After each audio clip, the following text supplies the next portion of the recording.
ঝাড়গ্রামে খেতে আসছিলাম। খেতে আসতে আসতে ওখানে একটা ফুলের তোড়া পড়েছিল, ঠিক আছে। আমরা ওটা নিয়ে যাও কিছু রাখবো গা, ভালো লাগছে দেখতে।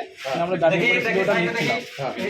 নিয়ে পরে ওই দিক থেকে তিনজন আসলো, তিনজন থেকে এসে বন্ধু নিয়ে আসছিল, বন্ধু থেকে নিয়ে আসতে তিনজন কিসে করে এলো?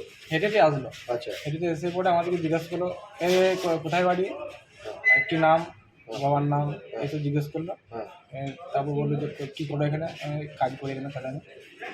বললো যে ঠিক আছে যাও, না আমরা যেমনি স্টার্ট করতে যাচ্ছি তেমনি আর ক রাউন্ড ফায়ার করেছে? একবারই তাতে তোমার পায়ে লেগেছে? আমার পায়ে আর পাটা ভেঙে গেছে, আর তোমার বন্ধু?